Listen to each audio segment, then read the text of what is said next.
Hey there, and welcome. So let's talk about a word that gets thrown around all the time, management. But what does it actually mean? What's the real difference between a great manager who gets amazing results and someone who, well, just keeps everyone busy? We're going to break it all down. You've been there, right? I know I have. You look at your team and they are brilliant. Everyone is putting in a ton of effort, working super hard, but the project just isn't going anywhere. It feels like you're just spinning your wheels. It's all motion, but zero progress. Well, that exact feeling of chaos, that's the problem management is designed to solve. Okay, so before we can really get into management, we have to know where it happens, and that's inside something called an organization. Now, don't let the formal word fool you. An organization isn't just a fancy building or a logo. At its absolute core, it's just two or more people working together in some kind of structured way to get something done. That's it. A team, a club, a company, they're all organizations. All right, section 1. Why do we even need managers? I mean, if an organization is just a group of people with a goal, why can't everyone just figure it out themselves? It's a fair question, right? Well, here's why. Management is that special ingredient, that guiding force that takes all that scattered effort and turns it into real, focused results. It's all about getting things done effectively and efficiently through other people. And pay close attention to those two words, effectively and efficiently. They are the absolute secret sauce of good management. They might sound kind of the same, but trust me, they are worlds apart. And that leads us right into our next big idea, section 2. This is really the heart of it all, the constant push and pull between doing things right versus doing the right things. So let's really get into this. Efficiency. That's doing the thing correctly. Think of it as being all about the how. It's about minimizing waste, using the fewest resources possible, getting the biggest bang for your buck. On the other side, you have effectiveness. That's doing the right things. This is all about the what. It's about making sure you're aiming at the right target to begin with. Because think about it, you could be the most efficient person in the world at climbing a ladder, but if that ladder is leaning against the wrong wall, you've completely failed. Great management absolutely needs both. Okay, enough with the theory for a second.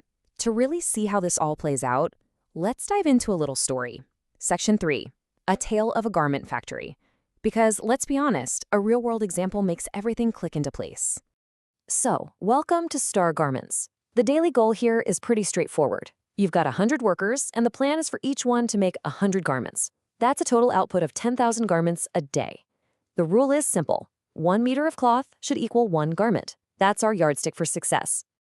All right, let's look at Monday's numbers. The team made exactly 10,000 garments. So, goal achieved, right? But here's the catch. It took them 10,200 meters of cloth to pull it off. So, what do you think? Looking at Monday's results, were they efficient? Were they effective? Think about it for a sec. Here's the verdict from Monday. Were they effective? Yes, absolutely. They hit their goal of 10,000 garments. But were they efficient? Nope, not at all. They used way too many resources. They wasted 200 meters of cloth.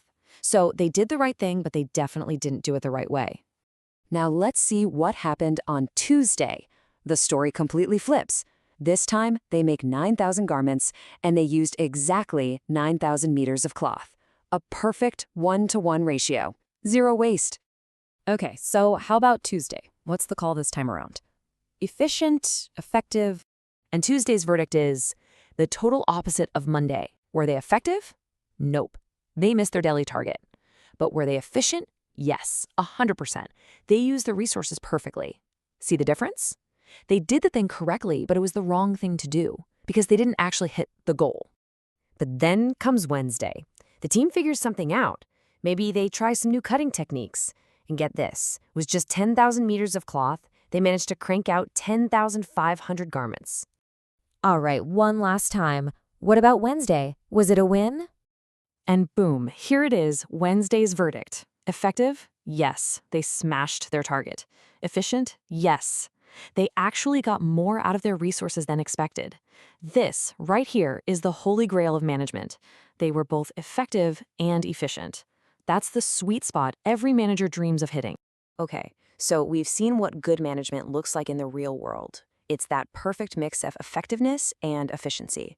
So for section 4, let's shift gears and talk about who actually does this stuff. Let's look at the view from different levels. Generally, you can think of management in a company like a pyramid with three main levels. At the very top, you've got top managers, your CEOs, your presidents. They're setting the big, grand vision. Then you have middle managers, like a project manager. They take that big vision and turn it into actual plans. And at the base, you have the frontline managers, the supervisors on the ground floor who are guiding the day-to-day work that makes everything else possible. Now, this is super interesting. The kind of skills you need most really changes depending on where you are in that pyramid. If you're a frontline manager, you need heavy-duty technical skills.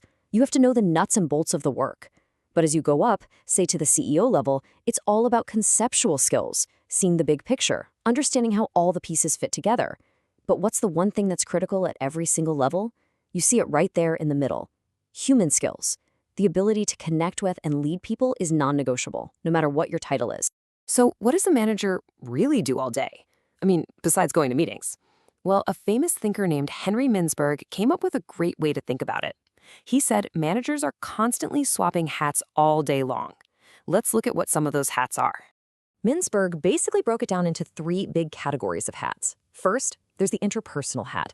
That's when you're being a leader or a motivator. Then there's the informational hat. You're gathering info, you're the spokesperson for your team. And finally, the decisional hat. This is where you're making the tough calls, handling a crisis, or kicking off a new project.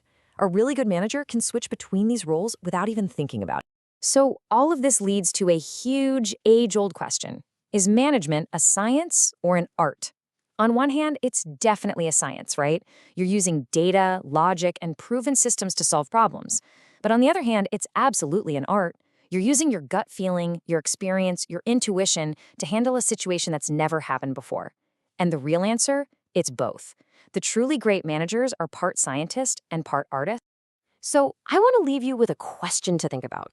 The next time you're in charge of something, a project at work, planning a trip, anything, ask yourself, am I just focused on being efficient, on doing things right, or am I also making sure I'm being effective and doing the right things in the first place? Because finding that perfect balance, that's where the real magic of management happens.